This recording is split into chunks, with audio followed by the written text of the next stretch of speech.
Now we have Neha.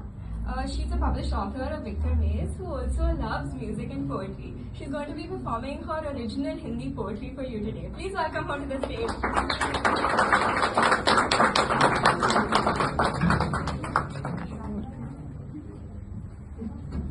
Thank you guys.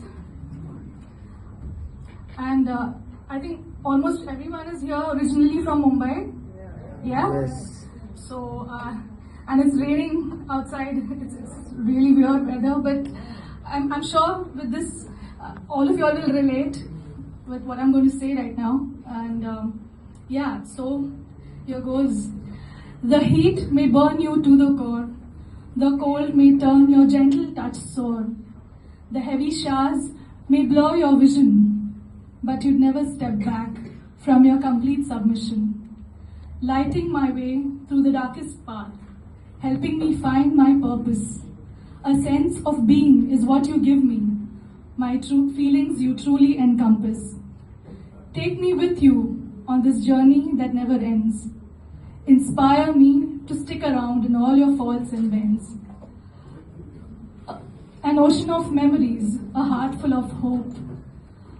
A sense of being and for new beginnings, a story. A sense of freedom you evoke. I'd surely like to make a promise I will keep. I'll be there right beside you, holding on until you fall asleep.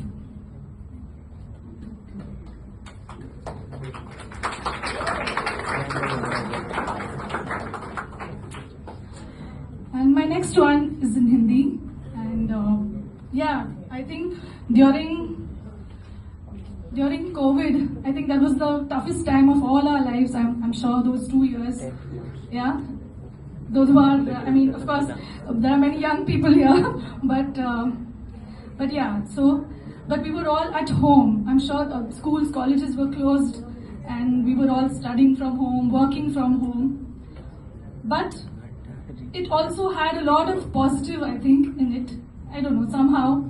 और उसी पर मैं कुछ पंक्तियां सुनाना चाहूंगी कि कुछ यूं मंजर बदलने लगे हैं, अब हम घर में रहने लगे हैं, खामोशियों को ज्यादा समझने लगे हैं, अब हम घर में रहने लगे हैं, हर गिरी दीवार की मरम्मत पूरी लगन से करने लगे हैं, हम अब घर में रहने लगे हैं, अपनों को दे न पाते थे जो वक्त, अपने साथ गुजरे पलों पर उनके काम को हावी होने दिया करते थे हम, कभी पुकारे वो जो पीछे से तो अनसुना कर देते थे हम, अब उनकी इसी पुकार पर गुजारा करने लगे हैं, अब हम घर में रहने लगे हैं।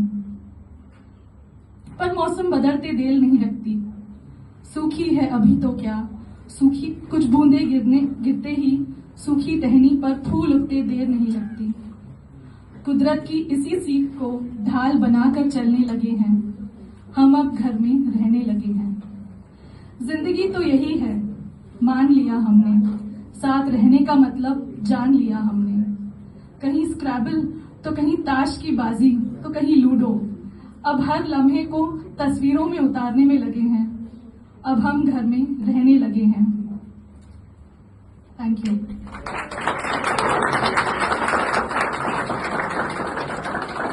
तो अगेन कोविड के दौरान ही I think it must have taken us most of us well back to our childhood days. हम सोच रहे जिंदगी कहाँ लेकर जाने वाली है, अब इसके बाद पता नहीं क्या होगा। Everybody was uncertain and I think it must be really tough for most of अस। तो उसी पर मैं और कुछ सुनाना चाहूंगी क्योंकि मुझे भी अपनी बचपन की यादों ने घेर लिया था कि ये घर, ये गलियां, इनमें कुछ तो बात है, हर नुक्कड़ की अपनी ही एक कहानी, एक याद है।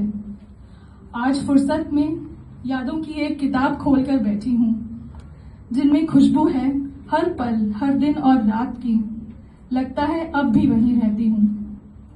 गेट के बाहर की उस छोटी सी दुकान पर पापा की गोद में बैठकर जाया करती थी, कभी पान पसंद की टॉफी तो कभी क्रीम बिस्किट खूब मजे से खाया करती थी। अब तो बस मन मारकर टुकड़ों में जिया करती हूँ, पर आंखें बंद करूं तो लगता है अब भी वहीं रहती हूँ। वो छुपन छुपाई का खेल, वो पकड़ा पकड़ी, होलिका दहन के लिए खोजने निकल पड़ते थे सब मिलकर सूखी लकड़ी। दिवाली के पटाखों का शोर अब भी कानों में गूंजता है। गरबे की रात का समा आज भी आंखों से छलकता है। हर त्योहार मिलकर धूमधाम से मनाया, ये न सोचा कभी कौन अपना कौन पराया। संजो कर रखा है इन्हें पलकों में कुछ इस तरह कि लग जाए न किसी गैर की नजर। भुलाए नहीं भूलता है दिल वो मस्ती भरा मंजर। फिर उस गली में लौटने का बहाना आज भी किया करती हूँ। समय की धारा को पलटने की कोशिश आज भी किया करती हूँ।